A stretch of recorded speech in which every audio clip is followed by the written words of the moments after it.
We are here with the Blake Street Banter interview, where one of us knows what the word banter means. The other two are just along for the ride. James, say hi. Hello. And John, say hello.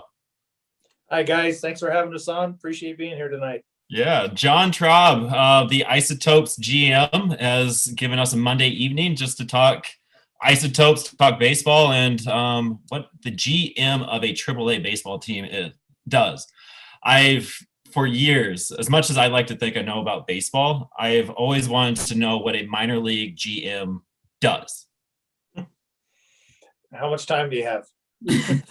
We- You know, the job of a AAA GM is very different than the job of a major league GM, and that's a common misperception or misunderstanding that a lot of people have. Basically, our job is to run the business side of the operation, the venue, really, I mean, we are involved a little bit on the baseball operations side, but very much in a reactionary mode. So what we do is the major league team gives us a place, or gives us the players, and we give the players a place to play. And we're in charge of all the marketing and promotions, putting people in the ballpark and running the whole business operation from that aspect. So I think my first question is, what's the kind of the craziest marketing perspective that you guys have launched? What's the craziest kind of marketing scheme you guys have gone into, if you don't mind me asking? Oh boy, I've been doing this for 3.5 decades now. It's hard when people ask me that question. It's hard to really come up with one, but I would come up with probably the most successful and the most recent one that we did, which is our in partnership with some folks at Minor League Baseball who came up with an idea for a Hispanic outreach program. A couple of years ago, back in 2018, we launched an alternate identity called the Mariachis de Nuevo Mexico. And the Mariachis has been tremendously successful, as has the entire initiative that the minor league office initiated back in 18, actually technically in 17. But, we transform our identity, our facility, just the experience at the ballpark. It's all changed and much more lively, much more dramatic, much more colorful than we would ordinarily have. And our games are always great anyway. But when it comes to those mariachi games, we raise it to a different level. How often do you guys do that a year? Was that just a one-time deal that year? Or? Oh, no. So back in 18, we did 4 games. In 15 or in 19, we did, I think it was 5 games. And then in 2020, it was supposed to be 6 games. Obviously, the season was canceled last year. So this year, hopefully, we're going to be able to have 6 games as the Mariachis. That'll be sweet. That'll be fun. Do you guys plan on doing anything crazy like what the Savannah Bananas are doing out there? I'm sorry, I don't really know what they're doing. It's kind of like, I saw a few highlights. I've looked into it because maybe taking a trip out there, but it's basically the Harlem Globetrotters of baseball. Like yesterday, they trotted out somebody out there in stilts, and the pitcher beamed him, and he walked down to first base. Oh. They have this crazy rule: if a fan catches a foul ball, the batter's out. Just weird things like that. Okay.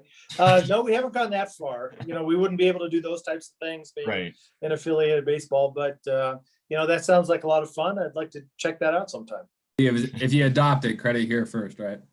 You got it. You guys can come down and implement it for us. Okay. You have been with the Isotopes since the beginning of the Isotopes. Right. How great has that been? Just like seeing it, I might be putting words in your mouth, but like seeing your baby grow to where it is now and just being there from the very beginning, that's very unheard of. Well, it's just means I can't get another job. No, you know what? When we started here, we moved the franchise from Calgary back after the 02 season, and my family and I moved with the team down to Albuquerque, and for the 03 season, we had high expectations when we were starting, but we really didn't know what fully to expect. And AAA baseball had been part of the Albuquerque community for a long time, dating back to 1972 as a AAA club, Mhm. when the Albuquerque Dukes were affiliated with the Dodgers for close to 30 years. And before that, many generations of professional baseball here in this town. So we expected that things were going to be good. We knew it was a good baseball town. But I'll tell you, during that first year, really during the first couple of months, we realized that this thing was bigger and probably more successful than any of us dreamed. And we ended up breaking the existing attendance record for AAA baseball in this town, I think by the end of June that first year. I mean, it was crazy. Real So we ended up with about 570,000 people or something that first year. And then it just kept going, and it just kept, we kept riding the waves of different types of events and different types of things that we would do. If it was major league exhibition games, we had the AAA All-Star game back in 2007. We had the AAA National Championship game here back in 2011. And we've always, marketed the facility as a community venue. So, last year, had it been a year and it had been normal, we would have hit our 10 million fan milestone. Hopefully we'll get there this year, with the capacity restrictions we're expected to have. I don't know if we're going to be able to get there. I guess we have to bring out the calculator and figure out what that all looks like. But you know what? It's a long answer to your question. It's really been just really kind of in a corny way, a love story between the community and the franchise, between everything that we do in the community, between player appearances and contributing to so many different charitable organizations and being part of nonprofits throughout the city. That really is at the fiber of who we are as an organization. In addition to being a baseball team, and we've had 3 major league affiliates now in our 18 or 19 years, and no matter who our affiliate has been, the attendance has been terrific. We're usually right in the top 2 or 3 or 4 in our league. In the top 10 of all minor league baseball, and there's no reason to think that we won't be able to sustain that for years to come, based on the stability of our staff and just how this community really loves this franchise. And on top of everything else, the venue that we have, Isotopes Park, it's actually now called Rio Grande Credit Union Field at Isotopes Park. It's really one of the best in the entire country. I know I'm biased, but I've seen a lot of them, and there's a lot of good ones, but dollar for dollar, I'd put ours up against any of them. I mean, the views watching baseball games with the Sandia Mountains over the outfield wall is just spectacular. And the sunsets here in this city are, second to none. So it's really there's a special bond between the community and the Isotopes franchise, and people love coming to the venue, and we feel a very important responsibility to deliver something that adds to the quality of life in this community. Yeah, you kind of alluded to the restrictions and what's going to come up this next year. Can you kind of just walk us through what happened, when the pandemic came down, and kind of what the attitude was like, and as we're kind of hopefully seeing a little light at the end of the tunnel, what are things going to look like, and how are we adjusting here? Well, James, I got to tell you, it's a great question. I can tell you what I think might happen, but as soon as we hang up from this, it might change. We do expect that we're going to have limited capacity, probably opening up around 25 or 30% capacity in our venue, based on the state of New Mexico gating criteria that they have when our season does open in May. It's up to Major League Baseball to determine if we are in fact going to open up on May the 6th, like we're scheduled now. But we're going to have to operate differently. We're going to have a socially distant seating manifest. So people are going to have to sit in seating pods and be socially distanced throughout the venue. Our concessions operations will be somewhat different. Everything will be somewhat different. But coming to a ball game, we're going to do the best we can to entertain people the way we always have, given the restrictions that we're under.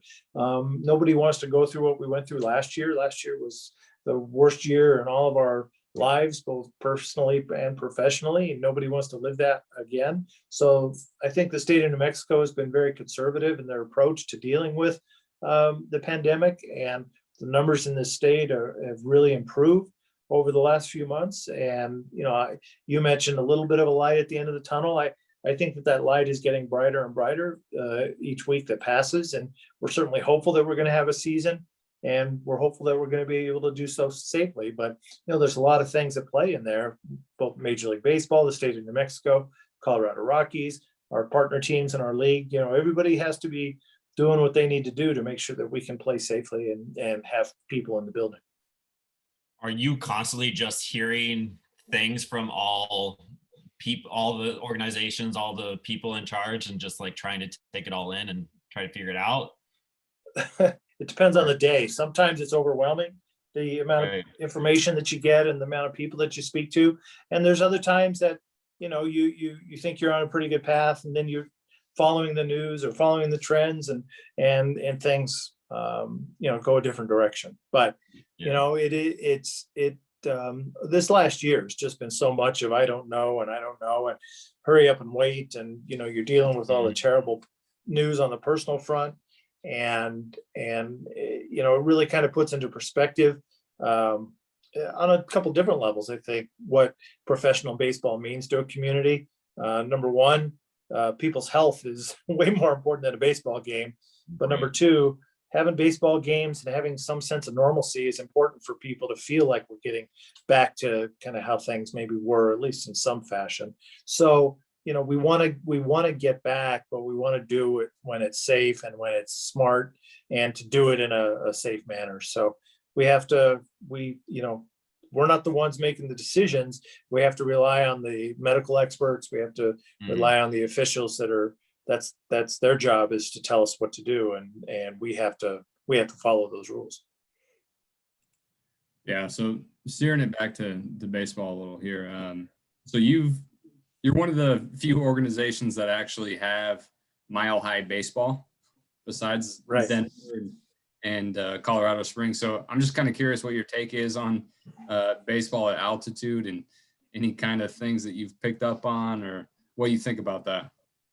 Well, 30 of my 34 years in this industry have been at altitude.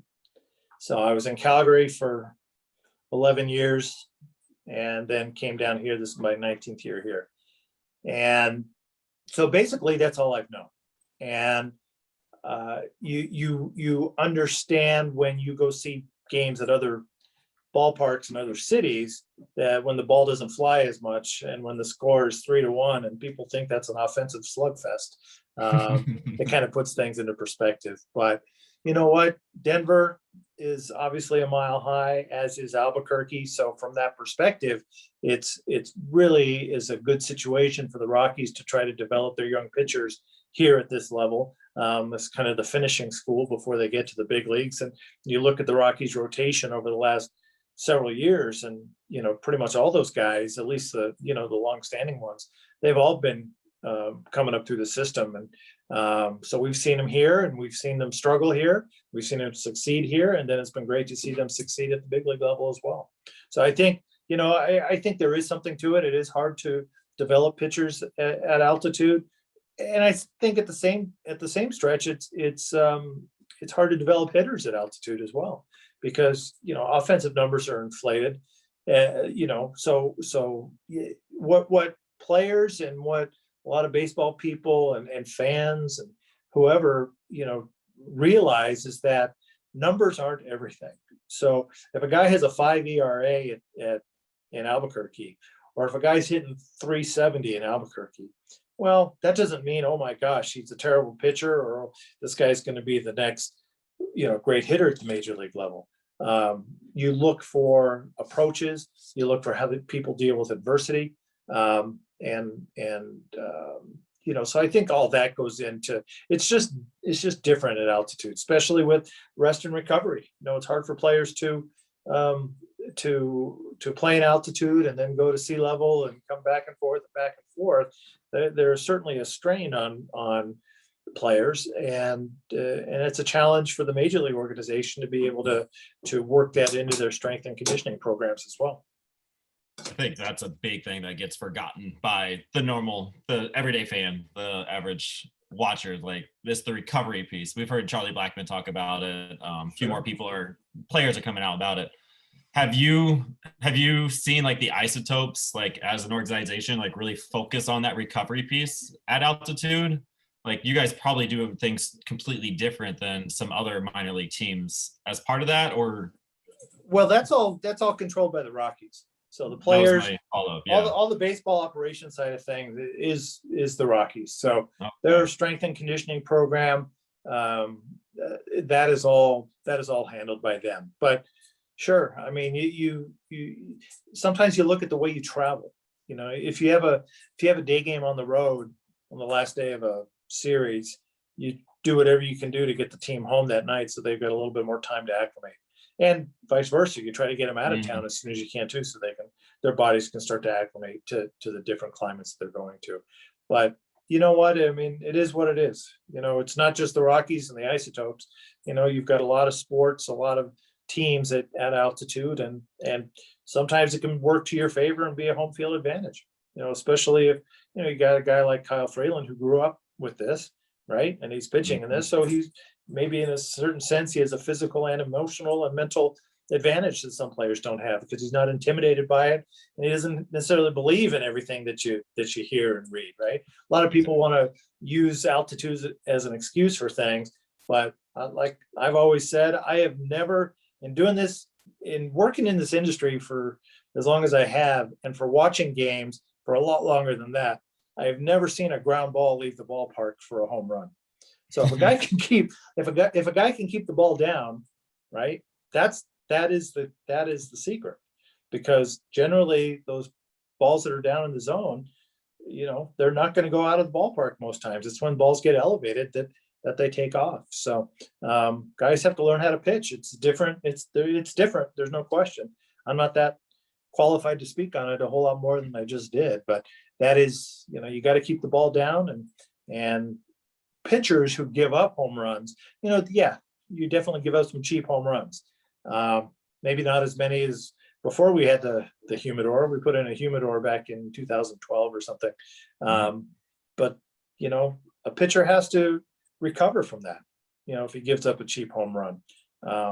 You know, sometimes solo home runs aren't as bad as 3-run home runs followed by another rally.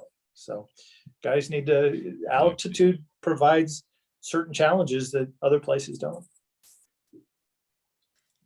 Yeah, I'm really glad you brought that up because we've seen a lot of different types of pitchers come through altitude, and some of them were successful, and obviously some of them, most of them were not. But the attitude piece kind of plays a part because we've seen power pitchers come in, have a little bit of success, but we've seen people like Kyle Freeland, Jeff Francis, who kind of top out at 92 and have some good movement, and they have a lot of success actually. And so it's just counterproductive to every year. It's okay, well, if you throw hard and you have a hard slider, then you're going to be successful. But then you have, you know, Jeff Francis and Freeland come in, and yeah, they throw hard, but they're below average, but they're locating and doing other things. And it's just a very interesting perspective because every year the narrative is kind of written off by another person that's having success. So I'm glad you brought up the attitude piece because I think that definitely plays a part, honestly. Yeah, you need to be pretty mentally tough when you're dealing with the altitude issue. And Kyle's about as mentally tough as they come by. So you know, and the Rockies don't use altitude as an excuse. It's what they live with. It's just part of being in Denver. It is what it is. Right. So they teach players at a young age that they just have to deal with it, right? Lancaster in the California League was a launching pad, and you know, they come to Albuquerque and then the Pacific Coast League before the change in all the minor leagues this past year. But you know, the Pacific Coast League has a lot of hitter-friendly cities, so it is difficult to develop pitchers, but it's an important piece in learning how they can deal with adversity. Right. And exactly what you said. It's more of the outside of Coors, outside of Denver, outside of Rockies, people that are just kind of ignorant, for lack of a better word, of the fact that the Rockies don't use it as an excuse. The players don't use it as an excuse. They've adjusted. We talked to Jason Hirsch last year, and he's like, you got to stop making excuses. Your mental game's got to be tough, and you've got to adjust who you are and what you do to be successful. Like he mentioned, he threw his 2-seam on the road, but not at home, and just making that mental switch and not coming up with those excuses that I don't know if people not in the Rockies fandom and the organization don't really think about. I think they just say, "Oh, Coors," and that's the end of their argument without any absolute basis, and it's super Sure. frustrating. I'm sick of I it. mean, that's the same for any place that you're not either a fan of or you don't pay a lot of close attention to. You know, certain places have their reputations, and Mhm. people want to believe that. So, but no, I agree with them. I think that your mental approach is, gosh, it's so important in terms of how players go about their business, how the organization goes about its business as well. Yeah, for sure. What big league talent? So you watched a few years ago, 2019. Did any of those players that stand out to you that we could imagine in purple up north a little bit? Any I mean, names? guys from our club back in 19, Yeah. 2019 feels like 10 years ago. It does to all of us, man. I need to get a roster in front of me. But I tell you, I mean, Josh Fuentes is ready, and he's earning that opportunity at the big league level. You know, guys like Garrett Hampson, I think in 19 he was still coming and going, but he has certainly shown what he can do. I'm excited to see what Dom Nunez can do at the big league level. You know, he's going to split time behind the plate this year, and I think I mean, he's one of those guys that had a very good offensive year in the Pacific Coast League back in 2019 and earned a late season look that year. And hopefully he'll be able to play enough and a regular enough basis that he can keep things going. I mean, he's had a nice spring. A lot of these guys have had pretty nice springs offensively. So looking forward to seeing their development continue. You know, guys from previous years that we had through here. I mean, I'd have to have the roster in front of me, but you know, you don't have to go much further than look at Trevor Story and to see some of the big, the big name guys that are contributing on a daily basis. Ryan McMahon, these guys all came through here, and it was fun to see them grow, and you knew that there was something special about them when they were here, and you knew that they were going to have a chance to be part of the everyday roster for the Rockies. So, you know, they're a draft and development organization for sure. So most of those guys at the major league level have been through here one at one point or another. But I'm excited for Josh. I think if I remember correctly, he did make the opening day roster last year in 2020, I think, and then maybe got sent down to the alternate site. But you know, he's going to have a chance to play a lot this year, and I think honestly, he was our best player last year. Yeah, he finished. Yeah, and you know, and I think he's done a really nice job establishing his own name.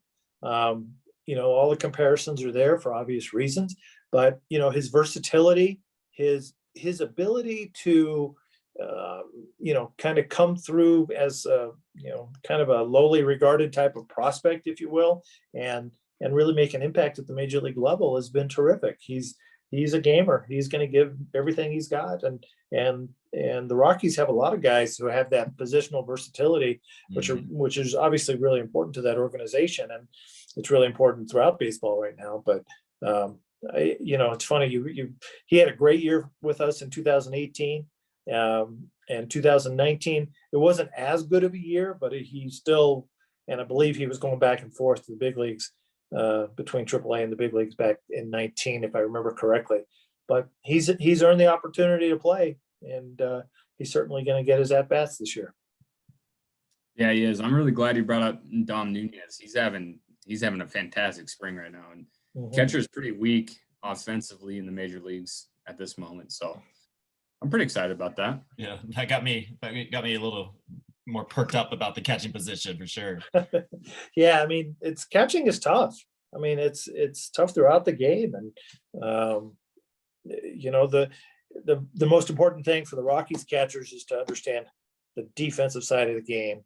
You know, how to work with the pitching staff, and Dom has come up with a lot of these guys throughout the system, so he knows these guys. And if that left-handed bat can work its magic, could be some fun up there.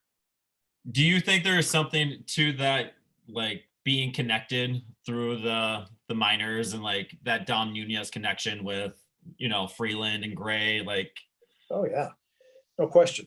you You think it ask any plays? of those guys, from Tapia to McMahon to all these other guys that we just mentioned, and there's probably a handful that I'm forgetting.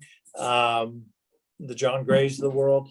These guys all came through the system together at one point or another.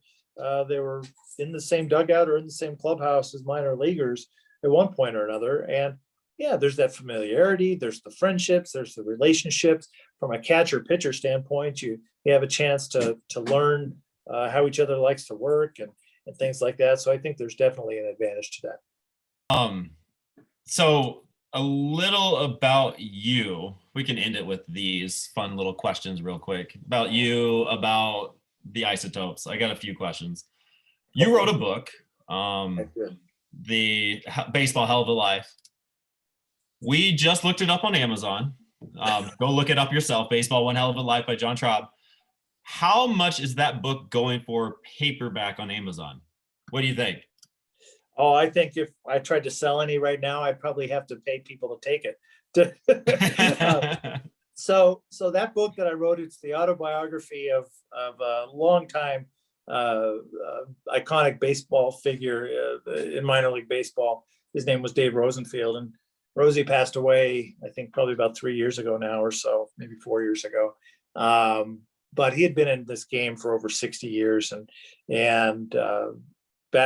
going back to the mid 50s. And I got to know him really well over the years. And I told him at one point, man, you got to write a book. And he was a great storyteller, one of those bigger than life type of people, both physically and his personality and this big booming voice that he had. And so I told him that I wanted to write his book for him. And his wife gave her blessing.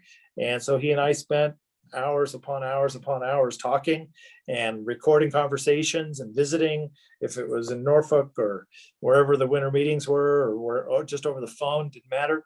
It really turned out to be a labor of love. And the book came out maybe about 5 years before he passed away. And really, for me, it was an important thing to be a legacy piece for his family.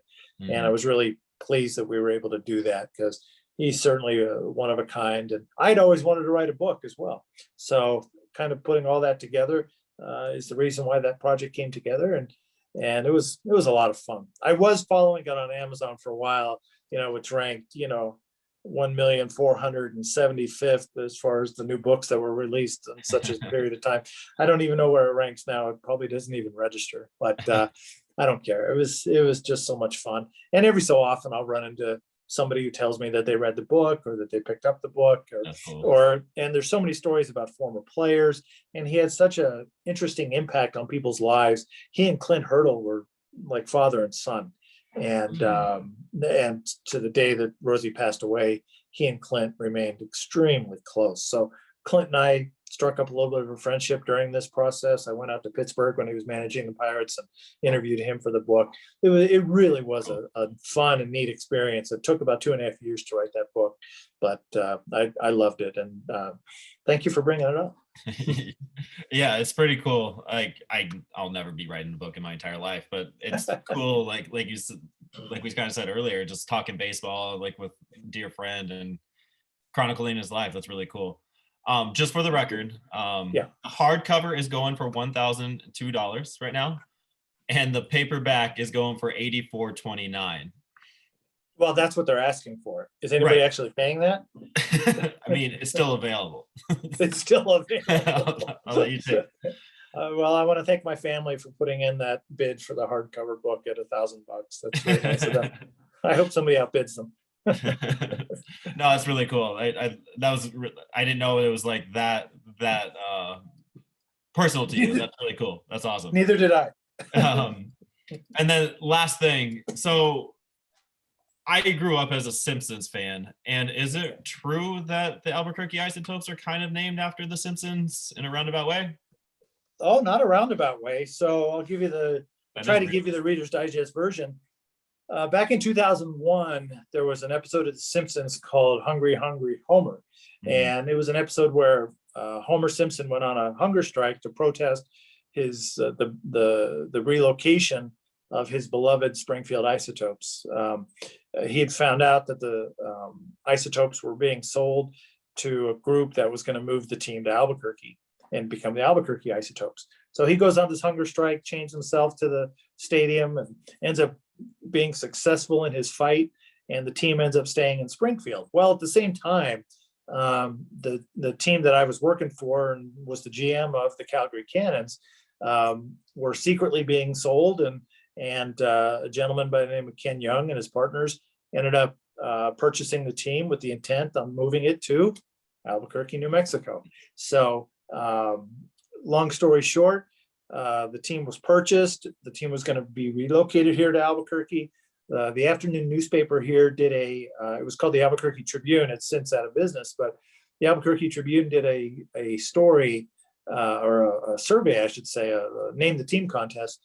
And there were 5 finalists. There was Dukes for the long-standing team name that was here. Atoms, ATOMS, big nuclear science industry here. Roadrunners, the state bird. 66ers, Route 66 goes right through middle of Albuquerque. And Isotopes, because of the Isotopes episode on The Simpsons. So about 160,000 votes were cast in that Name the Team contest, and 57% of them voted for Isotopes as the name. So at that time, I was still in Calgary, and at that time, I hadn't even committed to moving down here. But long story short, we ended up striking a licensing deal with 20th Century Fox to call ourselves the Isotopes, and the rest is history. So yeah, it actually is two-pronged, I will tell you, because not just because of The Simpsons, but because of Sandia National Labs and Los Alamos National Labs that are here, big science industry. So there is that part of it. If you're not a Simpsons fan, you can say that we were named after the all the science stuff that goes on in this community. So, but just don't ask me what an isotope is. We won't. We wouldn't know if you would be able to lie into us or not. It's a AAA baseball player from Albuquerque. That's what there we go. We'll go with that. John, I can't thank you enough for spending this half hour with us and just talking baseball and talking isotopes, and I'm excited for Nunez, man. Jumping on that. I hope he and everybody else has a great start to the season and does well. I hope Brendan Rodgers gets healthy soon, and I hope everybody can get off to a good start. You know, the Rockies have a bunch of good people in their organization, and you get close to them as when they're coming through and whatever amount of time they spend. So yeah, we're rooting for Nunez and all of them, and I just want to say thank you guys for having me on. Do you sorry, you mentioned B-Rod. Okay. We're big B-Rod stands. We're huge B-Rod fans. Do you have a cool B-Rod story for us? No. I don't know. I got to know his folks a little bit when they came through Albuquerque. He came through, I want to say it was the end of the 2018 season, suffered an injury. He's been bitten by the injury bug a little bit. And then in 2019, he finally got his chance, and then suffered some injuries up there. So he kind of wasn't with us long enough for me to really establish that type of relationship that I have with some other guys. But I did get to visit with his folks quite a bit when they came to the ballpark. Very nice family, and let's just hope that he gets healthy soon and gets back in that lineup, because he also is having a terrific spring. Yeah, we want to see him ball out for sure. Yeah, thanks again, John. I appreciate it. Enjoy your night. All right, fellas. Thank you. Have a good week, John. All right, guys. You too.